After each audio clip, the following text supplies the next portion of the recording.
네, 인사드리겠습니다. 안녕하세요. 네, 반갑습니다. 오늘은 시편 122편을 함께 보시겠습니다. 시편 122편을 본문으로 해서요, 여호와의 집에 올라가자라는 제목으로 말씀을 나누려고 합니다. 여호와의 집에 올라가자입니다. 성전에 올라가는 노래라는 표제를 갖고 있는 시편을 이제 살펴보고 있습니다. 이 시편들이 꼭 이렇게 시간의 흐름을 포함하고 있다라고 그렇게 볼 수는 없어요. 근데 지금까지 보면 120, 121, 122 여기까지 보면은 어느 정도 그렇다라고 할 수 있습니다. 120편에서는요, 세상에 절망하면서 하나님을 찾는 그러한 내용이었고요. 그리고 121편은 그렇게 하나님을 예배하기 위해서 나아가는 그러한 과정에서 하나님에 대한 신뢰를 표현하는 그러한 내용을 우리가 살펴봤었습니다. 그리고 122편은요, 펴셨으면 2절을 보시면은 거기에 우리 발이 내 성문 안에 섰도다 라는 표현이 나옵니다. 그러니까 이 순례자가 그 길을 와서 예루살렘 성문 안에 서 있는 그런 상황을 지금 그리고 있습니다. 이 거룩한 도성, 하나님의 도성이라고 불리는 예루살렘에 왔다라는 그 사실에 감격한 순례자의 모습이 오늘 우리가 살펴볼 이 시편 122편에 기록이 되어 있습니다. 말씀을 보시면요, 예루살렘에 대해서 계속해서 언급을 하는 것을 볼 수 있습니다.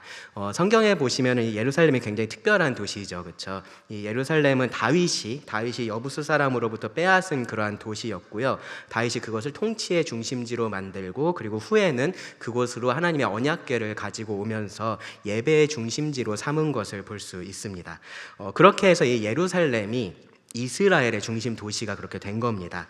그런데 예루살렘은요, 단순히 그러한 이스라엘의 중심 도시 이상의 의미가 있다라는 것을 우리가 성경을 통해서 알 수 있습니다. 예루살렘은 하나님께서 선택해서 그곳에 자기 이름을 두신 그러한 곳이었습니다. 시편 132편 13절 14절을 보시면 이렇게 말합니다. 여호와께서 시온, 예루살렘이죠, 시온을 택하시고 자기 거처를 삼고자 하여 이르시기를 이는 내 영원히 쉴 곳이라 내가 여기 거주할 것은 이를 원하였음이로다 라고 말씀을 합니다. 시편 87편에서도요 1절부터 3절인데요 그의 터전이 성산에 있으며 여호와께서 야곱의 모든 거처보다 시온의 문들을 사랑하시는도다. 하나님의 성이여 너를 가리켜 영광스럽다 말하는도다 라고 말씀을 합니다. 예루살렘이 이렇게 특별한 의미를 지니고 있기 때문에요. 그래서 시편을 보시면은 이런 예루살렘을 칭송하는 그런 시편들이 여럿 있는 것을 볼 수 있습니다. 오늘 우리가 살펴볼 시편 122편도 사실은 그런 시편으로 분류되는 시편 중에 하나입니다. 시온의 시편이라고 부르기도 하고요, 시온의 찬가 그렇게 부르기도 합니다. 그런데요, 우리가 이런 시편들을 읽을 때, 이 예루살렘에 대해서 칭송하는 이러한 내용의 시편들을 읽을 때 주의해야 될 것이 한 가지가 있습니다. 뭐냐면은 이 예루살렘에 대해서 좀 제대로 이해를 하는 겁니다. 예루살렘을 단순히 지리적인 어떤 위치로서만 우리가 이해하지 않는 것이 좀 중요합니다. 왜 그러냐 하면요, 이 예루살렘을 칭송하는 그 이유가 어디에 있느냐 때문에 그래요.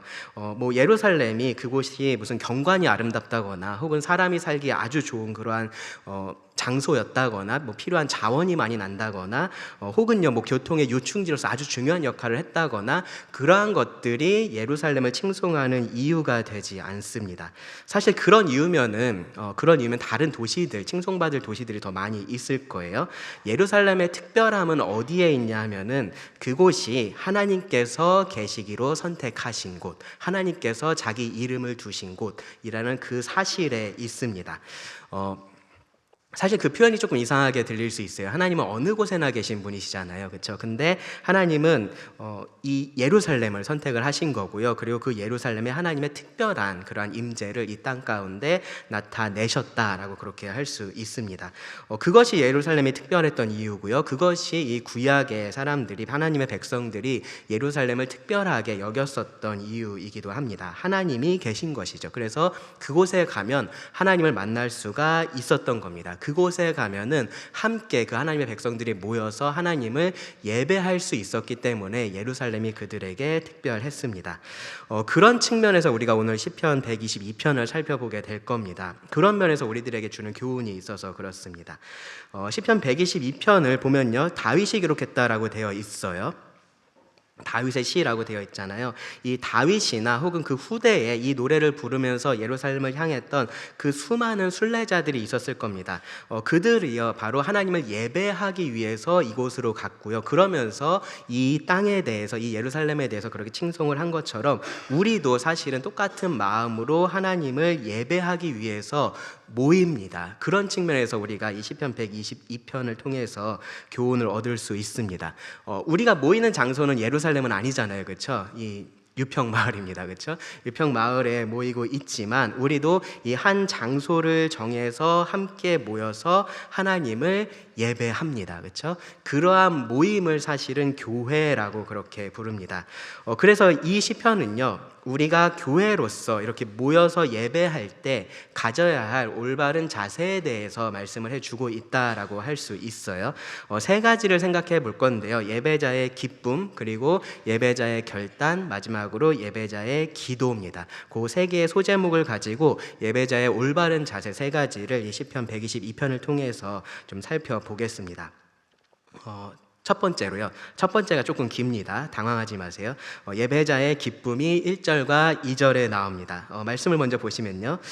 사람이 내게 말하기를 여호와의 집에 올라가자 할 때 내가 기뻐하였도다. 예루살렘아 우리 발이 너의 성문 안에 섰도다. 라고 그렇게 말을 합니다. 말씀드린 것처럼 원저자가 다윗입니다. 그렇죠? 이 다윗에게 있어서는요, 여호와의 집에 올라가는 것이 언제나 기쁜 일이었습니다. 이것이 억지로, 하기 싫은 일을 억지로 하는 것이 아니었다라는 의미고요. 그리고 늘 하고 싶은 일이었다라는 의미고, 할 수만 있으면 더 하고 싶은 일이었다라는 그러한 의미예요. 잘하고 싶은 일이기도 했습니다. 그러니까 누가 여호와의 집에 올라가자라고 말을 하면은 망설일 이유가 없는 거죠. 그렇죠? 그래서 언제나 기쁜 마음으로 그 여호와의 집으로 향했을 겁니다. 그런데 성경에 보면은 이 여호와의 집이라는 표현이 일반적으로는 뭐를 가리키냐면은 성전을 가리켜요. 성전. 근데 예루살렘의 성전이 언제 세워졌죠? 누구 때요? 솔로몬 때이잖아요, 그렇죠? 솔로몬 때에 세워졌습니다. 그래서 이 시편이 이제 다윗의 시편이 아니다, 이제 그렇게 주장을 하는 경우도 있어요. 여호와의 집이라는 표현이 나오니까요. 그런데 성경을 보시면요, 꼭 여호와의 집이 항상 성전만을 가리키는 것은 아니었다라는 것을 알 수 있습니다. 성막을 가리켜서도 똑같은 표현이 사용이 됐습니다. 대표적으로 사무엘상 1장 7절이 그렇습니다. 왜 그러냐 하면은 결국은 여호와의 집이라는 표현은 하나님께서 거하시는 곳이라는 의미잖아요, 그렇죠? 그래서 그곳이 성전이 됐든 성막이 됐든 하나님이 계시면 여호와의 집, 하나님의 집이라고 말을 할 수 있었던 겁니다. 다윗 당시에는 성막이 어디에 있었냐 하면은 기브온이라는 곳에 있었습니다. 그러니까 그 기브온으로 아마 그렇게 기쁘게 올라갔었을 거고요. 나중에는 다윗이 언약궤를 예루살렘으로 가지고 오면서 그곳에 장막을 만들죠. 그리고 그 안에 언약궤를 두게 됩니다. 그 장막으로도 다윗은 기쁘게 올라갔을 겁니다. 거기가 어디가 됐든지 여호와의 집이라면은 기쁜 마음으로 향하고 싶은 마음이 있었습니다. 왜 그럴까요? 거기 가면은 경관이 좋아서 뭐 많이 얻을 게 있어서? 아니죠, 그렇죠? 거기에 누가 있어서입니까? 여호와가 계시니까, 그곳에 하나님이 계시니까 그곳에 가는 것이 기쁨이었다라는 거예요. 다윗에 대해서 성경은 하나님의 마음에 합한 자라는 표현을 사용을 합니다. 이 다윗의 마음이 언제나 하나님을 향하고 있었다, 그러한 의미예요. 그 사실을 확인할 수 있는 그러한 대표적인 사건 중에 하나가 바로 이 언약궤를 예루살렘으로 그렇게 옮겨온 사건입니다. 언약궤에 대해서 여러분 아실 겁니다. 언약궤는 이 하나님의 임재를 가장 직접적으로 상징하는 그러한 물건이었어요. 언약궤라는 것은요, 성소에서도 가장 깊은 곳, 지성소의 위치에 있었고요. 그곳에 있는 유일한 물건이었습니다. 대제사장도 1년에 한 번 정해진 날 외에는 그곳에 들어갈 수가 없었습니다. 왜 그러냐면은 하나님의 가장 직접적인 임재가 그곳에 있었기 때문입니다. 하나님은 그곳에서 모세와 만나겠다라고 말씀을 하셨고요. 그곳에서 모세를 통해서 이스라엘 자손들에게 말씀하실 거다라고 그렇게 말씀을 하셨어요. 광야에서는 보시면요, 이 언약궤가 이동하는 것을 하나님이 이동하는 것으로 그렇게 언급하는 것도 볼 수 있습니다. 이스라엘 백성들이 요단강을 건너갈 때는 어떻게 건너갔습니까? 이 언약궤를 맨 제사장들이 먼저 요단강에 그 발을 발을 담갔죠. 그렇죠? 그랬을 때 그 요단강의 물이 멈췄었습니다. 여리고 성을 무너뜨리는 행군을 할 때는 어땠습니까? 앞뒤로 군사들이 있고요. 그 한가운데 이 언약궤가 있었습니다. 하나님께서 그들 가운데 계시다라는 것을 그 언약궤를 통해서 계속해서 나타냈었던 겁니다. 이 언약궤라는 것이요, 무슨 자체적으로 무슨 마법 같은 능력이 있는 그러한 것이 아니에요. 그럼 어떤 성스러운 물건 같은 것이 아닙니다. 하나님께서 특별한 임재를 두시고 자신을 나타내는 그러한 도구로서 사용을 하셨던, 그리고 그렇기 때문에 중요한 물건이었다라는 겁니다. 그런 언약궤를, 그런 중요한 언약궤를요, 이스라엘이 전쟁터에 가지고 나가죠. 블레셋하고 싸울 때 그것을 가지고 나갔다가 블레셋에게 그것을 빼앗기게 됩니다. 그런데 하나님께서 그 블레셋에게 재앙을 내리세요. 그러니까 이 블레셋 사람들이 그 언약궤를 그냥 돌려보냅니다. 그래서 이 언약궤가 기럇 여아림이라는 곳에 계속해서 머물러 있게 됩니다. 그런데 그 이후에 이스라엘의 왕으로 세워진 사울은요, 이 언약궤에 대해서 아무런 관심이 없었어요. 이 언약궤가 그곳에 그러니까 있어야 할 곳에 있지 않고 다른 곳에 있었는데 그것에 대해서 관심이 없었습니다. 근데 다윗은 달랐죠. 다윗은요, 이 예루살렘을 차지하고 나서 그곳을 이스라엘의 중심지로 삼고요. 그리고 나서 뭐를 했냐면은 이 언약궤를 예루살렘으로 옮겨오고 싶어 했습니다. 왜 그러냐 하면은 이 언약궤가 무엇을 의미하는지를 알았기 때문에 그래요. 언약궤를 이 나라의 중심에 두고 싶었던 겁니다. 하나님을 그 나라의 중심에 두고 싶었었던 겁니다. 그래서 그것을 가져왔는데 처음에 잘 안 됐죠, 그렇죠? 이 율법의 규정대로 하지 않아서 우사라는 사람이 죽임을 당하는 일이 일어납니다. 그래서 오벳 에돔이라는 곳에 그냥 두게 돼요. 그런데 그 이후에 하나님께서 그 오벳 에돔을 축복하셨다라는 그러한 소식을 듣게 되고요.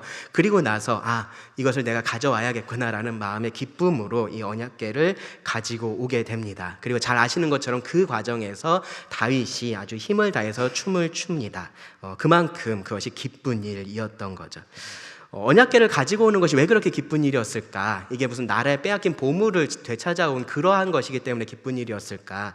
그렇지 않습니다. 말씀드린 것처럼 그 언약궤가 무엇을 상징하느냐의 문제입니다. 언약궤는 하나님의 임재를 상징을 했습니다. 그들을 떠나 계셨던 그 하나님께서 이제는 다시 그들과 함께 하신다라는 것, 이 이스라엘의 참된 예배가 이제는 회복된다라는 것을 의미했기 때문에 그것이 기쁜 일이었습니다.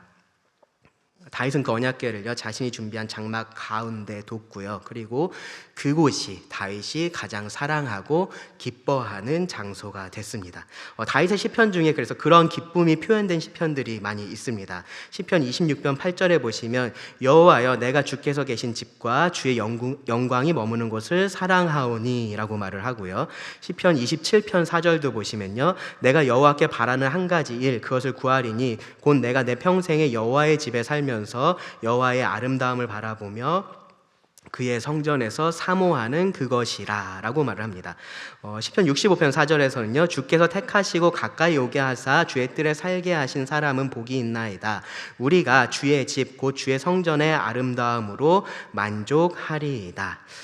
다윗에게 이 언약궤가 특별했던 이유, 그리고 그 언약궤를 둔 장막이 특별했던 이유, 그리고 그 장막이 있었던 이 예루살렘이 특별했었던 이유 한 가지인 거죠. 그렇죠? 하나님께서 그곳에 계시기 때문입니다. 그곳에 가까이 갈수록 하나님께 더 가까이 가는 것이었기 때문입니다. 그렇기 때문에 여기 시편 120편 1절에서 말하는 것처럼 누군가가 여호와의 집에 올라가자라고 하는 그 말이요, 너무나 반가운 말이었고요, 너무나 기쁜 그러한 초청이 되었을 겁니다. 그리고 그것하고 똑같은 이유로요, 그의 발이 예루살렘 성문 안에 서 있는 것도 그런 면에서 기쁜 일이 되었습니다. 다윗만 그렇게 유별나게 그랬던 것이 아니에요. 시편 84편을 기록한 고라 자손은 이렇게 고백을 했습니다. 만군의 여호와여 주의 장막이 어찌 그리 사랑스러운지요, 내 영혼이 여호와의 궁정을 사모하여 쇠약하며 내 마음과 육체가 살아계신 하나님께 부르짖나이다. 나의 왕 나의 하나님 만군의 여호와여 주의 제단에서 참새도 제 집을 얻고 제비도 새끼둘 보금자리를 얻었나이다. 주의 집에 사는 자들은 복이 있나니 그들이 항상 주를 찬송하리이다. 네, 하나님의 집에 있는 사람들, 하나님을 가까이 하는 사람들이 얼마나 복이 있는 사람인지 그것을 부러워하면서 이렇게 말을 하는 것을 볼 수 있습니다. 하나님께 가까이 가고요. 그리고 그곳에서 하나님을 예배하는 것이 너무나 기쁜 일이었던 거죠. 너무나 하고 싶은 그런 일이었던 겁니다. 그래서 시편 42편을 보시면요, 그렇게 하지 못했을 때 마음이 상했다라는 표현도 나와요. 42편 4절인데요. 내가 전에 성의를 지키는 무리와 동행하여 기쁨과 감사의 소리를 내며 그들을 하나님의 집으로 인도하였더니 이제 이 일을 기억하고 내 마음이 상하는도다. 예전에 그렇게 할 수 있었는데 지금 그렇게 하지 못하니까 너무나 마음이 아픈 겁니다. 이런 모습이 이 하나님의 예배자들에게서 공통적으로 드러나는 특징입니다. 단순히 내가 원하는 무언가를 얻기 위해서 하나님께 나아가고 하나님께 제사를 드리는 것이 아니었던 거예요. 살아계신 하나님과 교제하기 위해서, 그 하나님을 예배하기 위해서 하나님께로 나아가는 겁니다. 하나님이 내가 원하는 무언가를 주는 그러한 대상이 아닌 거예요. 그런 하나님께 나아가는 것이 아니라 내가 원하는 대상 그 자체이신 하나님께로 나아갔던 겁니다. 그리고 그렇게 하는 것이 성경이 말하는 참된 예배입니다. 우리가 방금 읽었었던 시편 122편 1절과 2절은요, 그런 예배를 사모하는 사람의 고백인 거예요. 그리고 이 고백은 오늘날의 하나님의 예배자들인 우리들에게 이 예배의 태도를 돌아보게 합니다. 예배에 대해서 좀 생각을 해볼게요. 우리가 예배라는 표현을요, 굉장히 좀 제한적인 의미로 그렇게 사용을 할 때도 있는데, 사실 성경적인 관점에서 보면요, 예배는 우리 삶 전체를 아우르는 그런 표현이다라고 그렇게 봐야 됩니다. 하나님은 모든 것을 하나님을 위하여서 창조하셨다라고 성경이 말을 하죠. 골로새서 1장 16절에 보시면 만물이 다 그로 말미암고 그를 위하여 창조되었다라고 그렇게 말을 합니다. 그것이 창조의 목적이라면, 하나님을 위하는 것, 하나님께 영광을 돌리는 것, 그것이 창조의 목적이라면요, 그렇게 사는 것이 그 목적에 합당한 삶이다라고 말을 할 수 있습니다. 그래서 고린도전서 10장 31절을 보시면 이 구원받은 자의 삶에 대해서 뭐라고 얘기를 하냐면은, 그런즉 너희가 먹든지 마시든지 무엇을 하든지 어떻게 하라고요? 다 하나님의 영광을 위하여 하라, 그렇게 말을 합니다. 당연한 원리를 지금 제시해주고 있는 거예요. 로마서 12장 1절도요, 똑같은 원리를 다르게 표현을 했습니다. 너희 몸을 하나님이 기뻐하시는 거룩한 산제물로 드리라. 이는 너희가 드릴 영적 예배니라. 예배가 곧 삶이다라고 말을 하는 거고요, 삶이 곧 예배다라고 그렇게 성경은 말을 하고 있는 겁니다. 성경이 이런 예배를 말을 할 때요, 사용하고 있는 아주 중요한 개념이 하나가 있는데요, 뭐냐 하면은 하나님과 사람 사이의 거리입니다. 거리. 하나님과 사람 사이의 거리를 가지고 이 예배에 대해서 말을 해요.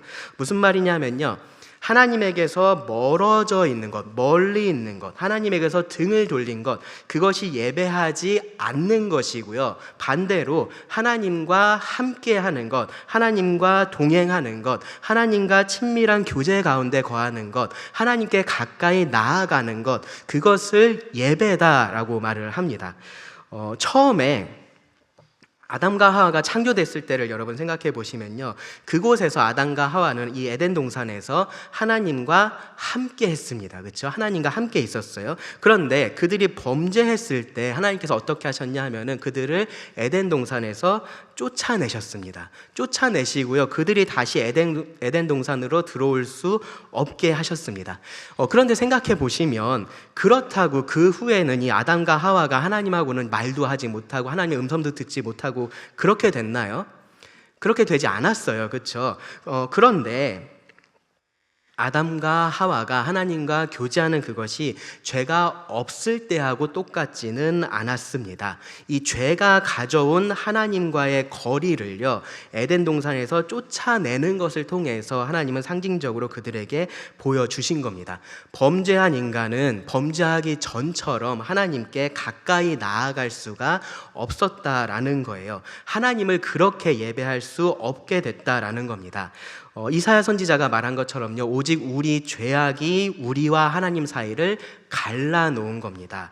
에베소 2장에서 바울은 어떻게 말했습니까? 우리가 하나님에게서 멀리 있게 됐다라고 말을 했습니다. 그것이 거리인 겁니다.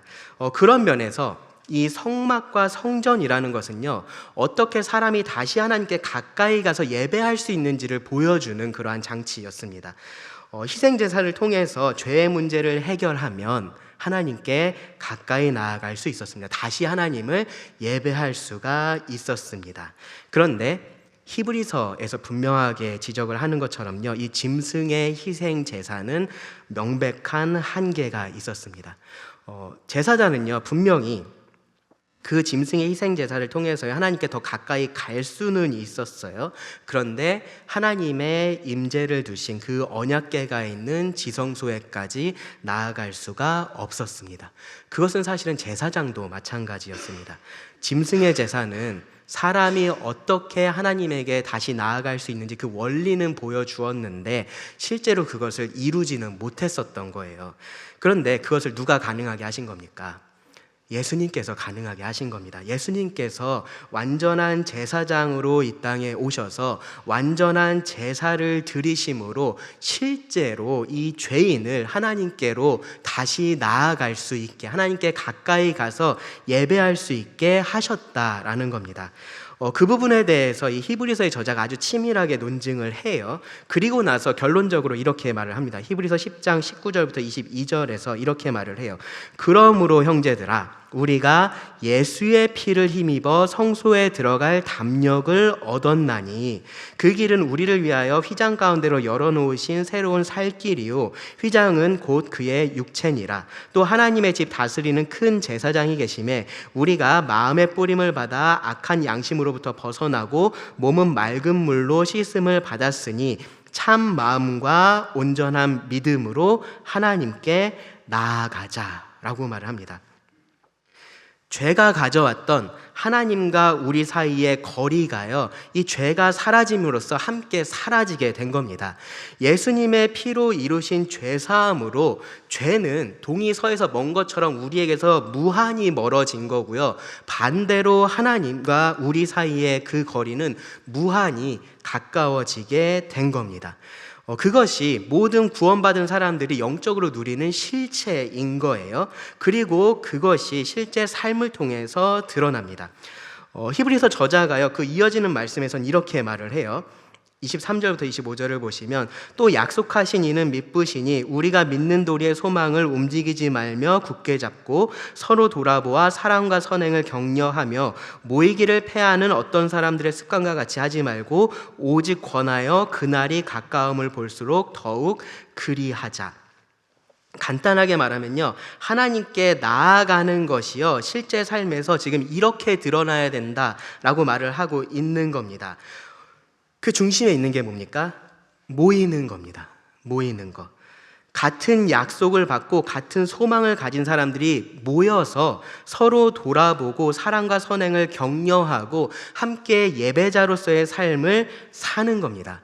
예수님께서 다시 오시고요, 영원한 나라에서 이 진정 하나님과 함께하는 영광을 우리가 누리게 될 거예요. 그리고 그때가 되면요, 더 이상 무언가를 통해서 우리가 하나님께 나아갈 필요도 없어지게 됩니다. 우리는 지금 그날을 기다리면서 지금 이 땅에서 살고 있는 겁니다. 그런데 이 땅에서 그럼 우리는 어떻게 예배한다고요?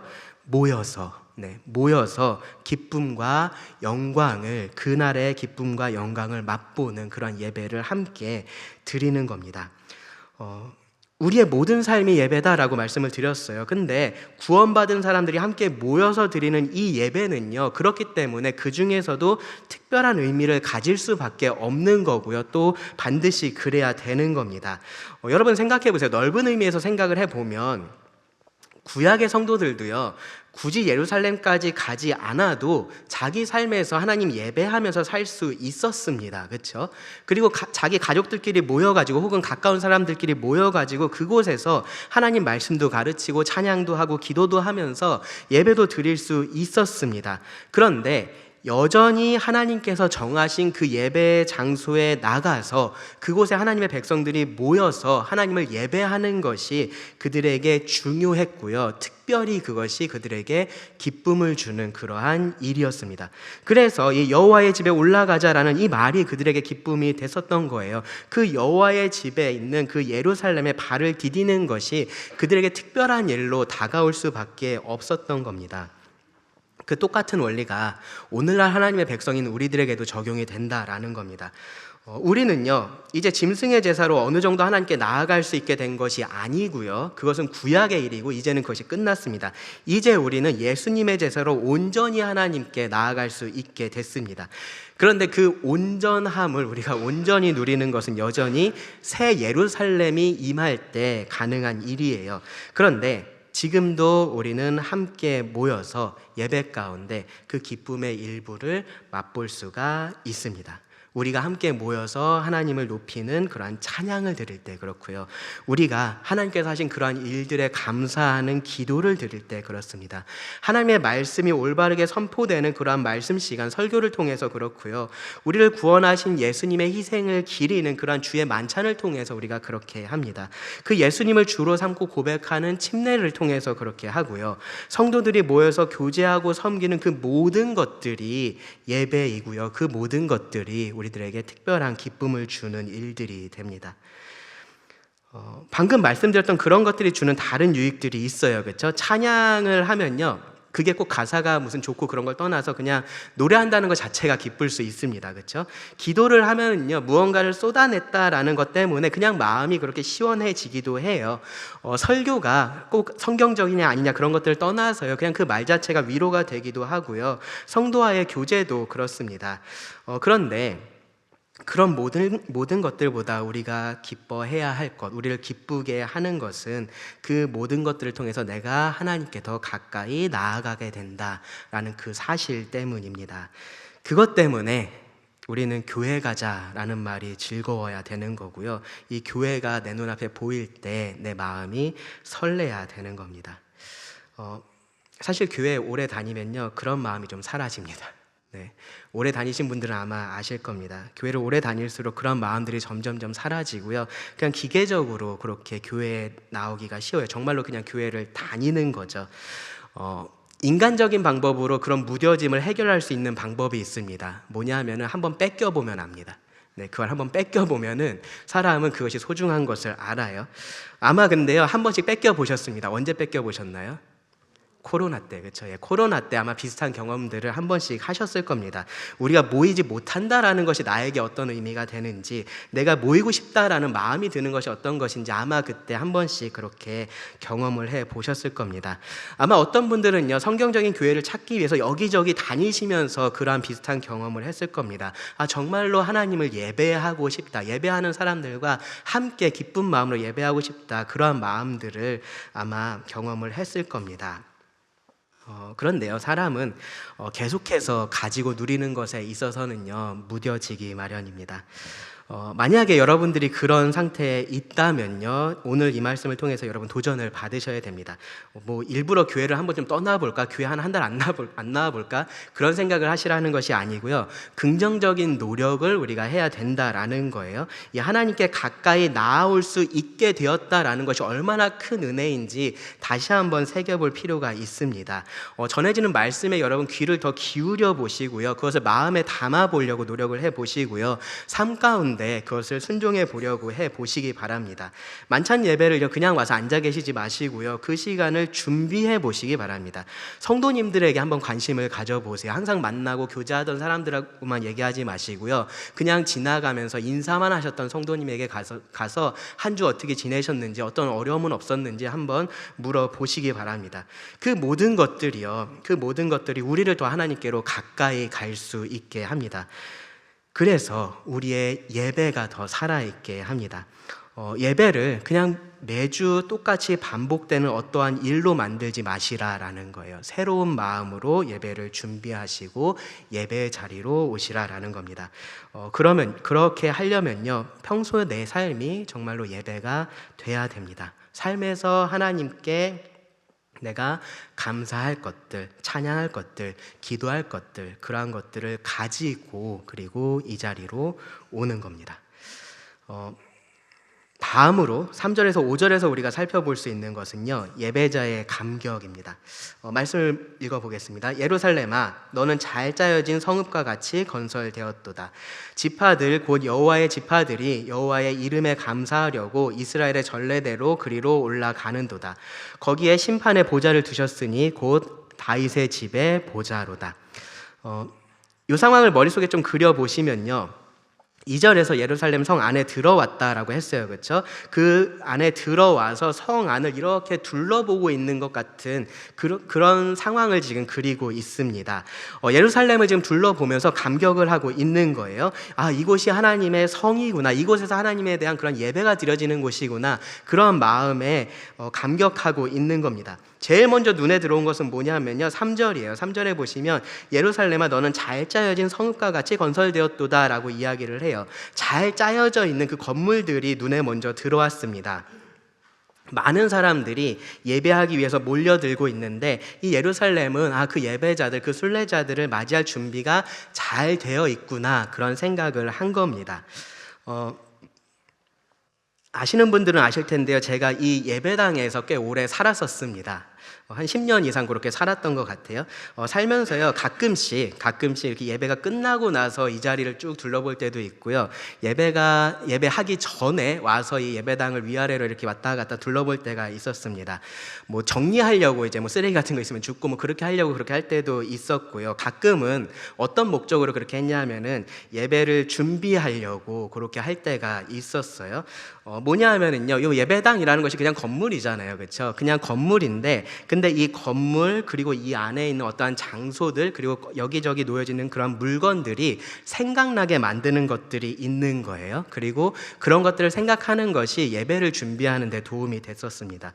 무슨 얘기냐 하면요, 2층으로 열고 들어오면 뭐가 보입니까? 넓은 홀이 보이죠. 그렇죠? 이곳에 성도들이 다 함께 모여서 예배를 드리는구나 라는 생각이 듭니다. 저 앞에 강대상이 있습니다. 저곳에서 하나님의 말씀이 선포될 것에 대해서 생각이 듭니다. 옆에 피아노가 있어요. 옆에 기타가 널브러져 있습니다. 그러면은 저것을 통해서 우리가 함께 하나님을 찬양하는구나 라는 생각을 합니다. 이쪽 한쪽 구석을 보면요, 만찬상이 있어요. 저기에 떡과 잔을 올리고 우리가 함께 예수님의 죽으심을, 예수님의 희생을 기념하는구나 라는 생각을 합니다. 그리고 이렇게 자리를 쭉 둘러봐요. 그러면요, 이 자리에 누가 앉으셨지, 여기에 누가 앉으셨지, 그런 생각들이 다 납니다. 그러면서 함께 예배하는 모습이 머릿속에 그려집니다. 다윗이 그 예루살렘 성을 보면서 아마 그러한 마음으로 이 성을 바라봤을 겁니다. 그리고요, 곧바로 이 예루살렘으로 올라오는 그 예배자들을 생각을 해요. 4절에 보시면요, 이 여호와의 이름에 감사하려고 그들이 전례대로 올라왔다라고 말씀을 합니다. 율법에 따라서 이 유대인 남자들은 유월절에 그리고 오순절에 그리고 초막절에 이 예루살렘으로 와서 하나님이 계신 그곳에 와서 예배를 드렸어야만 됐습니다. 그들은요, 각자 다른 상황들을 살 수밖에 없어요. 그렇죠? 각자 흩어져서 그곳에서 살아갈 수밖에 없습니다. 그것이 여기 이제 4절에 보면 지파들 곧 여호와의 지파들이라는 표현에서 드러나는 거예요. 누군가는 저 위에서, 누군가는 저 아래서 온 겁니다. 누군가는 요단강을 건너왔을 거고요, 누군가는 산길을 따라서 굽이굽이 산길을 따라서 이 예루살렘까지 왔을 겁니다. 태어나서 처음으로 예루살렘에 예배하러 온 사람도 있었겠죠. 그렇죠? 그리고 그 중에는 이 생애 가운데 마지막으로 예루살렘에 예배를 하러 왔었던 사람도 있을 겁니다. 혼자서 온 사람도 있었을 거고요, 가족하고 같이, 친구하고 같이 온 사람도 있었을 거고요, 온 친지를 다 데리고 온 사람들도 있었을 겁니다. 다양한 사람들이 그 자리에 몰려들었습니다. 각자가 다른 상황 속에서 살다가 여호와의 집에 올라가자라는 그 말에 따라서 지금 이 예루살렘에 올라와 있는 그러한 상황인 거예요. 그러한 모습을 다윗이 보고 있는 겁니다. 그런데 그 다양한 사람들이, 그 가지각색의 사람들이 하나의 목적을 가지고 이곳에 몰려들었습니다. 무슨 목적입니까? 4절에 보시면 여호와의 이름에 감사하려고, 여호와의 이름에 감사하려고 그곳까지 다 온 겁니다. 각자의 상황이 다르고요. 각자의 사정이 다릅니다. 근데 다 똑같이 하나님을 예배하기 위해서 여기까지 왔다라는 겁니다. 하나님께서 그들 삶에 행하신 그 놀라운 구원에 감사하기 위해서 여기까지 온 겁니다. 다윗의 눈에 수많은 사람들이 들어왔을 겁니다. 다양한 사람들이 보였을 거예요. 근데 그것이요, 이 하나님이 그렇게 예배 받으시기에 합당하시구나라는 모습으로 그의 눈에 비쳤을 겁니다. 그 많은 사람들이 상징했던 것은 뭐냐 하면은 하나님께 이렇게 풍성한 예배가 드려지는구나라는 것이었습니다. 그렇게 하나님께 풍성히 드려지는 그 예배에 다윗이 감격을 한 겁니다. 그리고 5절에는 보시면요, 이 예루살렘을 통해서 하나님께서 나타내시는 그 주권을 기억하면서 감격하는 것을 볼 수 있습니다. 5절의 표현을 보시면 거기에 심판의 보좌를 두셨으니 곧 다윗의 집의 보좌로다라고 그렇게 되어 있어요. 아마도 이것을 생각해 보면은 이 시편을 기록한 시점이 이제 다윗이 하나님으로부터 언약을 받은 이후였겠다라고 그렇게 좀 추측을 해볼 수 있습니다. 다윗이 하나님을 위해서 집을 짓고 싶다라고 했을 때요, 하나님은 다윗이 아니라 그의 아들이 그렇게 할 것이다라고 말씀을 하셨고요, 대신에 하나님께서 그를 위해서 영원한 집을 지어주시겠다라고 약속을 하시죠. 다윗의 영원한 왕조에 대해서 약속을 하시는 겁니다. 그리고 그 약속이 다윗의 자손으로 오신 예수님을 통해서 성취가 된 것을 우리가 알고 있습니다. 그것 때문에 다윗은 기뻐했습니다. 하나님께서 그에게 주신 그 언약으로 인해서 기뻐했어요. 근데 그것이 단순히 이제 나의 왕조는 계속해서 이어지겠구나, 그런 기쁨은 아니었습니다. 다윗의 시편을 보면요, 우리가 알 수 있는 게 뭐냐면은 다윗이 정말로 원했던 것은 자신의 통치가 아니고요, 하나님의 통치였습니다. 하나님께서 그를 통해서 이 땅 가운데 그 공의로운 통치를 나타내시기를 다윗은 정말로 원했던 사람입니다. 그래서 그에게 있어서 지금 이 예루살렘이 보여주고 있었던 것도요, 바로 그런 하나님의 통치였다라는 거예요. 이 예루살렘 성 안에 서서 그가 보고 있었던 것은요, 그러한 하나님의 통치 아래서 보호받고 있는 그 하나님의 백성들이 그 하나님을 예배하기 위해서 모여들고 있는 그러한 모습이었다라는 겁니다. 그리고 그 모습이 다윗에게 감격스러운 모습이었다라는 겁니다. 이것이 마찬가지로 오늘날 이 하나님의 백성인 우리 교회가 감격할 수 있는 그러한 부분입니다. 우리는요, 여전히 이 나라가 임하시오며 뜻이 하늘에서 이루는 것 같이 땅에서도 이루어지이다 라고 그렇게 기도해야 하는 그러한 상황을 지금 살고 있어요. 그렇죠? 왜 그렇습니까? 이 하나님의 통치가 아직까지는 이 땅 가운데 온전하게 그렇게 나타나고 있지 않기 때문에 그렇습니다. 그래서 그날을 기대하면서 우리가 그러한 기도를 하는 거예요. 그런데 최소한 구원받은 자들의 모임인 이 교회를 보면서는 우리가 이렇게 말할 수 있는 겁니다. 거기에 심판의 보좌를 두셨으니 곧 다윗의 집의 보좌로다. 이 그리스도의 주권에 순종하는 자들의 모임이 교회이기 때문에 그렇습니다. 예배하는 자들의 모임이 교회이기 때문에 우리는 그렇게 말할 수 있는 겁니다. 다윗이 보기에는요, 이 예루살렘이 그런 곳이어야 됐어요. 그렇죠? 하나님의 주권이 바로 서고, 그리고 그 하나님에 대한 감사의 예배가 넘치는 곳이 예루살렘이어야만 됐습니다. 그래서 하나님을 모르는 사람들이 와서 봐도 정말로 하나님을 섬기는 민족은 다르구나 라는 것을 느낄 수 있는 곳이, 그 중심지가 바로 예루살렘이어야 됐습니다. 여기 시편 122편에서는요, 다윗이 그런 예루살렘의 모습을 보면서 감탄을 하고 있어요. 그런데 다른 시편의 말씀들을 보시면은 그렇지 않은 모습 때문에 탄식하는 것도 우리가 똑같이 볼 수 있습니다. 우리가 교회를 볼 때도요, 사실은 비슷합니다. 교회의 모습들을 볼 때요, 탄식이 나오는 그런 모습들이 분명히 있습니다. 그런데 우리가 추구해야 할 교회의 모습도 분명하게 여기에 기록되어 있다라는 겁니다. 뭐냐면은 하나님의 주권이 바로 서고요, 그리고 그 하나님에 대한 감사가 넘치는 곳이 교회가 되어야 된다라는 거예요. 세상에 다른 어떤 사회가 됐든지 어떤 공동체가 됐든지 교회는 이런 면에서 구별이 돼야 됩니다. 우리가 교회에 가면 더 나은 음악을 할 수 있어야 되고 그런 게 아닌 거예요. 교회에 가면 더 재밌는 연설을 들을 수 있다, 그런 것이 교회를 구별하는 것이 되는 것이 아닌 겁니다. 무슨 사회 봉사를 그 어떤 것보다 교회는 더 많이 해, 그런 것이 교회를 구분하는 것은 아닙니다. 하나님에 대한 예배로 구별이 돼야 되는 겁니다. 하나님의 주권이 그곳에서 인정되고 있다라는 그것으로 인해서 구별이 되어야 됩니다. 특별히요, 우리의 다양함이 이 예배의 다채로움이 되어야 한다라는 것을 우리가 생각을 해야 됩니다. 우리의 숫자가 많은 것은요, 그만큼 풍성한 예배를 의미해야 됩니다. 우리들 각자의 다른 삶이라는 것이요, 각각의 감사의 제목이 돼서요, 이렇게 함께 모였을 때에 하나님께 드려지는 예배가 되어야 한다라는 겁니다. 마지막으로요, 6절부터 9절에서 우리는 예배자의 기도를 살펴볼 수 있습니다. 다윗은요, 이런 모든 예배의 중심이 되는 이 예루살렘의 평안을 위해서 기도를 합니다. 예루살렘을 위하여 평안을 구하라. 예루살렘을 사랑하는 자는 형통하리로다. 너의 성 안에는 평안이 있고 너의 궁중에는 형통함이 있을지어다. 내가 내 형제와 친구를 위하여 이제 말하리니 너의 가운데 평안이 있을지어다. 여호와 우리 하나님의 집을 위하여 내가 너를 위하여 복을 구하리로다. 사실 지금처럼 이제 중동 지역에 전쟁이 있거나 그럴 때 이 본문을 통해서 우리가 예루살렘을 위해서 기도해야 됩니다, 이제 그러한 설교들을 종종 듣게 돼요. 근데 이제 처음부터 지금까지 제가 말씀드렸었던 것처럼 여기서 이 예루살렘이 언급된 이유를 생각을 해보면요, 이 말씀이 그렇게 직접적으로 예루살렘이라는 도시의 평안을 위해서 기도할 것에 대해서 이야기를 하고 있다, 이제 그렇게 보기는 조금 어렵습니다. 다윗은요, 예루살렘을 하나님께서 이름을 두신 그런 예배의 장소로 보고 있고요, 그리고 그렇기 때문에 그 예배를 위해서, 예배자를 위해서 기도하라라는 의미로서 지금 이 말씀을 기록하고 있습니다.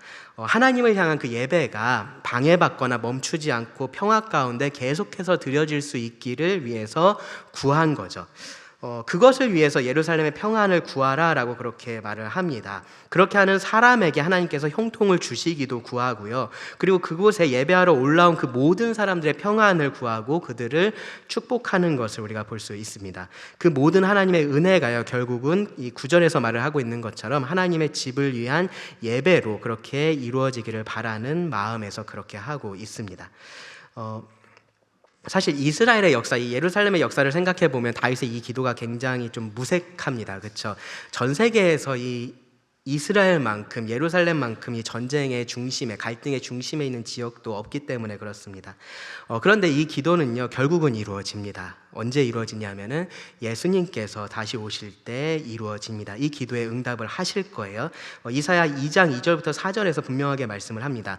말일에 여호와의 전에 산이 모든 산 꼭대기에 굳게 설 것이요 모든 작은 산 위에 뛰어나리니 만방이 그리로 모여들 것이라. 많은 백성이 가며 이르기를 오라 우리가 여호와의 산에 오르며 야곱의 하나님의 전에 이르자. 그가 그의 길을 우리에게 가르치실 것이라. 우리가 그 길로 행하리라 하리니 이는 율법이 시온에서부터 나올 것이요 여호와의 말씀이 예루살렘으로부터 나올 것임이라.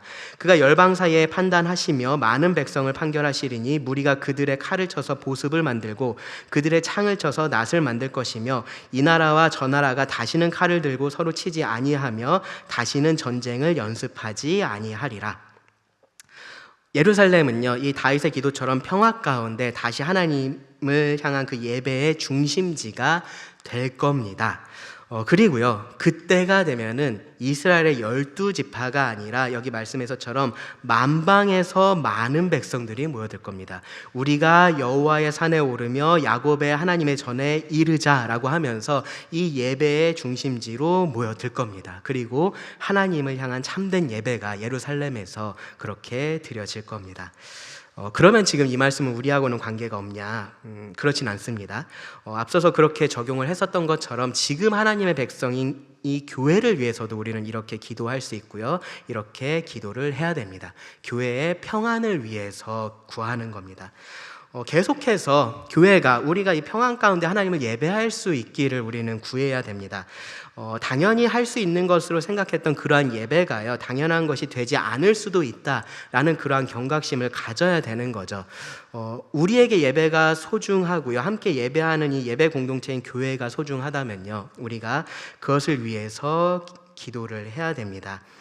이 교회의 평안이라는 것은요, 외부의 공격으로 인해서도 깨질 수 있고요, 혹은 내부의 어려움으로 인해서도 깨질 수가 있는 겁니다.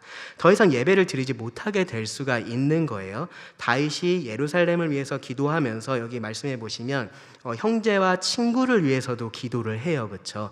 그러니까 그것처럼 우리도 이 교회 전체를 위해서도 기도를 할 뿐만 아니라 성도들 한 사람 한 사람을 위해서도 그렇게 기도를 해야 됩니다.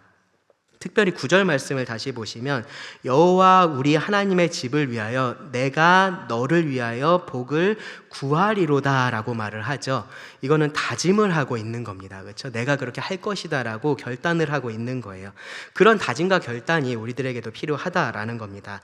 여호와의 집으로 예배하기 위해 올라가면서, 그리고 예배하고 내려가면서 우리는 이렇게 기도해야 됩니다. 하나님, 우리가 하나님을 예배하기 원합니다. 하나님, 우리 교회 가운데 평안을 지켜주시고 그리고 우리 나라의 평안을 지켜주십시오 라고 기도를 해야 되는 겁니다. 하나님의 도우심을 구하는 기도가 필요합니다. 예배하러 가자는 말이 즐겁고요, 그리고 예배하는 장소를 둘러보는 것만으로도 감격스럽고, 이 예배가 지속되기를 기도하고 싶은 그런 마음 어디서 흘러나올까요? 궁극적으로는요, 하나님을 사랑하는 마음에서 흘러나온다라고 말을 할 수 있습니다. 예배라는 것이 하나님께 가까이 나아가는 것이고요, 그리고 하나님을 사랑하는 사람은 그 하나님께 가까이 나아가고 싶기 때문에 그렇습니다. 그래서 만약에 나에게 있어서 예배라는 것이 지금 시편 122편에서 말하고 있는 이 다윗과 같은 마음이 아니라면요, 궁극적으로 내가 나 자신에게 던져야 할 질문은 이겁니다. 나는 하나님을 사랑하고 있는가? 나는 하나님을 사랑하고 있는가? 나는 하나님을 어제보다 오늘 더 사랑하고 있는가? 오늘보다 내일 더 사랑하기 위해서 지금 무엇을 하고 있는가? 그 질문을 우리가 스스로에게 던져야 됩니다. 전 유평교회가 정말로 이런 예배가, 기쁜 예배가 가득하기를 바랍니다. 우리가 매일 더 그 하나님을 사랑하고요, 그래서 그 예배를 우리가 기뻐하고 예배에 감격하고 그리고 그 예배를 위해서 기도하는 그런 예배자들이 될 수 있기를 바랍니다. 기도하고 말씀을 마치겠습니다. 하나님, 우리로 하나님을 더 사랑하게 하시고 더 진실된 마음과 또한 진리로 예배하는 자들이 되게 하여 주시기를 구합니다. 우리가 하나님의 나라에서 온전히 드릴 그 예배를 소망하며 기다립니다. 그 가운데 지금 우리가 드리는 이 예배 가운데에서도 또한 하나님께서 또 온전히 높임 받으시기를 원합니다. 들은 말씀을 주님께 맡기며 예수님의 이름으로 기도드립니다. 아멘.